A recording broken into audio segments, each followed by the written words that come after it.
خوای تعالی فرمێت واستعینوا بالصبر والصلاة إن الله مع الصابرين، نيفرموا إن الله مع المصلين. يا أيها الذين آمنوا استعينوا بالصبر والصلاة، قال الصبر يعني الصوم، إن الله مع الصابرين. خوای تعالی لەگەڵ ئەو کەسانەیە کە ئارامەگرن، واتە ئەو کەسانەی کە بەڕۆژوون. سەبر خۆگرتنەوەیە، نەفسی خۆت حەبسەکەی، بۆیە ڕۆژوش خۆت حەبسەکەی لە خواردن و خواردنەوە لە مفطرات.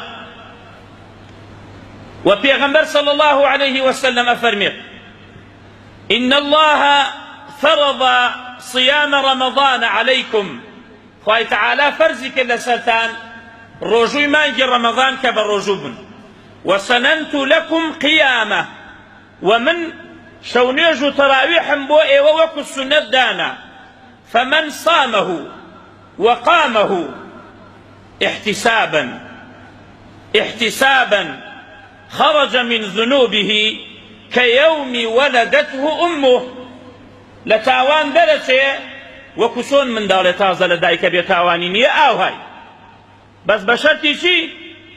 فمن صامه وقامه احتسابا، من صام رمضان إيمانا واحتسابا أو كات غفر له ما تقدم من ذنبه. هر کەسێ مانگی ڕەمەضان بە ڕۆژوو بێ، ئیمانی هەبێ بەخوای پەروەردگار کە خالقی شەو و ڕۆژە و معبودی حەق خوای گەورەیە، هەر خوای گەورە شایستەی ئەوەیە بیپەرستی، بیر و باوەڕی وابێ لە لای خواوە فەرزە، و احتسابا و چاوەڕێی ئەجر و پاداش بکا لە لای خوا، ئەو کاتە غفر له ما تقدم من ذنبی. هەرچ تاوانی هەیە خوا لێی خۆشە بێت.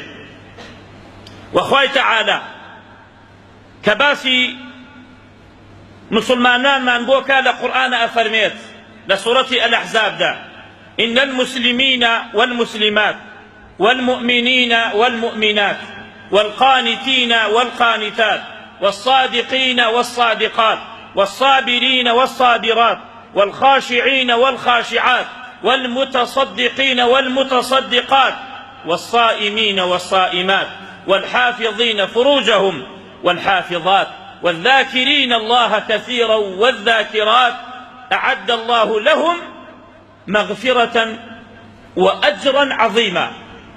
حاضری کردووە خوای گەورە و میهرەبان، ئامادەی کردووە بۆ ئەمانە کە لە ضمنی ئایەتەکە والصائمین والصائمات، پیاوان و ئافرەتان کە بە ڕۆژوون، خوای تەعالە بۆیانی ئامادە کردووە مەغفرە، لێخۆشبوون و ستری عیبەکان لە ڕۆژی قیامەتە، و ئەجرا عەظیما، ئەجرێکی زۆر گەورە لە لای خوای گەورە و میهرەبان.